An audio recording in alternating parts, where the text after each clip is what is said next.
All this time we've been talking about those things that were held up by your culture or by your family as idols or heroes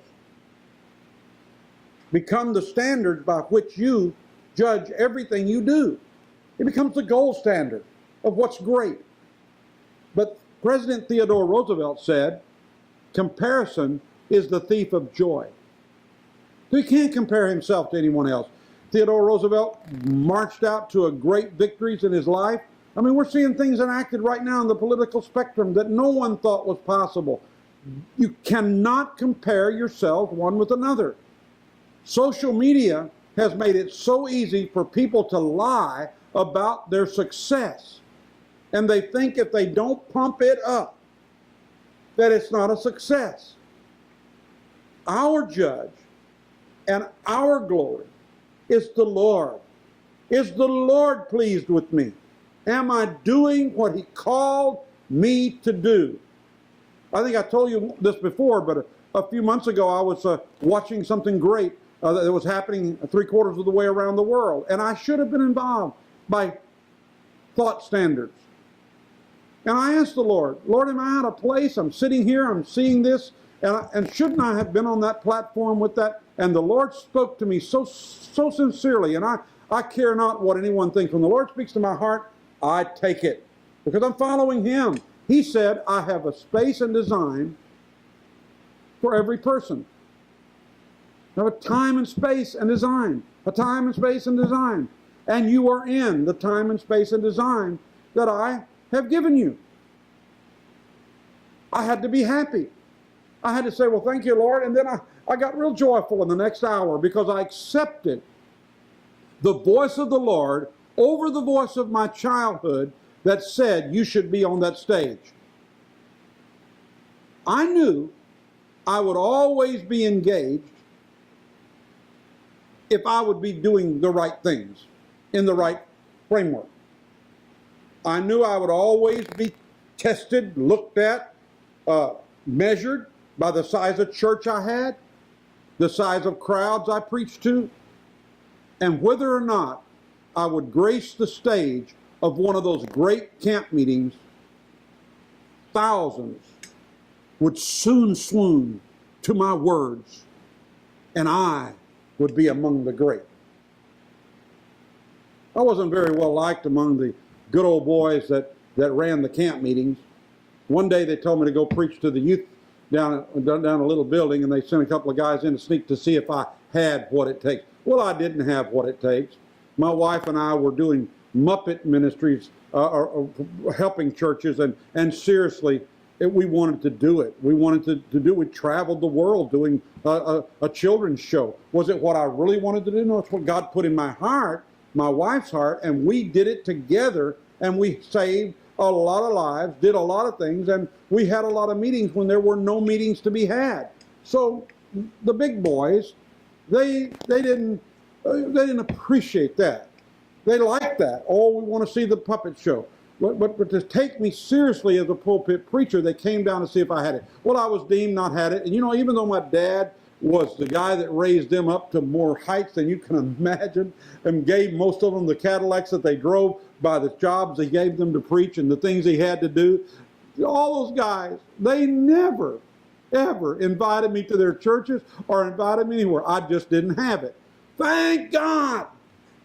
You know, thank God. You know why? Because I was forced to go run to my own deal. I had to get out of that framework. Often we would have a missionary visit our church, and he would tell us of foreign travel and great things. And it seemed that these were the heroes of the faith, and to be a hero you had to go and do great works in foreign land. So guess what? At 17 years old, I tripped off to Africa to be a short-term missionary, and the mold was set. I was to be a hero. I was a missionary evangelist, or so I thought. Well, I did good in that. I mean, there's not one person that would say I didn't do good. I'm just telling you that I kept trying to fit the framework.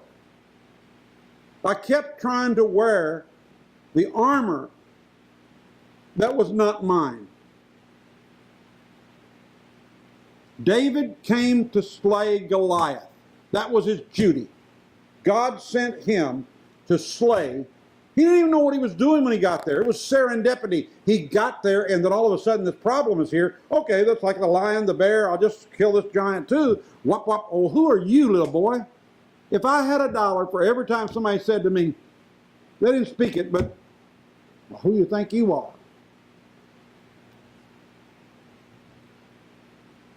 I know who I am.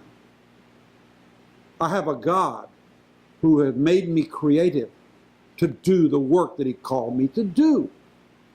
But I was so hung up on what do they think of me.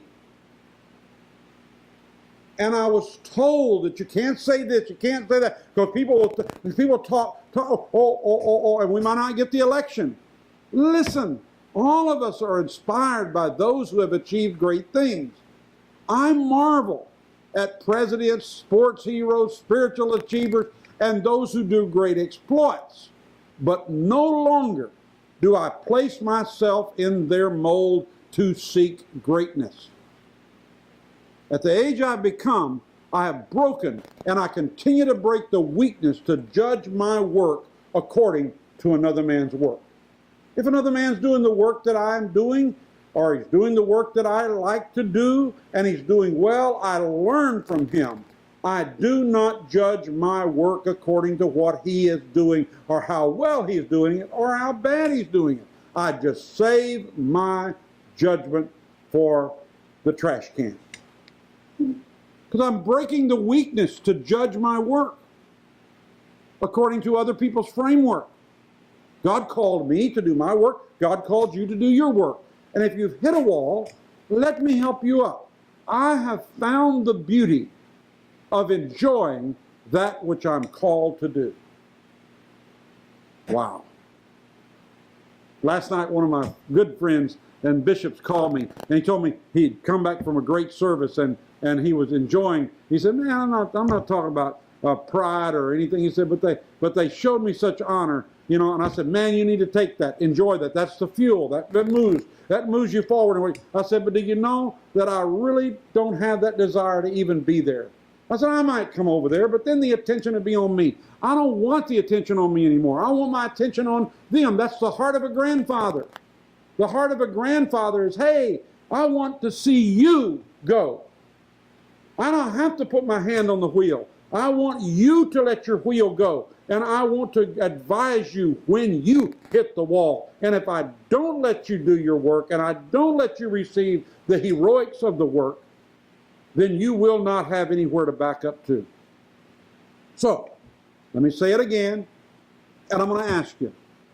I'm going to say this, and then I'm going to ask you. I have found the beauty of enjoying that which I am called to do. So let me ask you. Can you ask yourself if you found the beauty of enjoying what you're called to do? We all enjoy it when we got enough money. We always enjoy it when we got enough stuff. We always enjoy it when we're in the heats of battle. But do you enjoy it when it's tough to make it happen? Do you enjoy it when you have to get back and use your mind to make it work again? The greatest disappointment it will be when you no longer have to do anything to get where you are going. And then you realize there's a whole new level of challenge that you never prepared for. People are just people.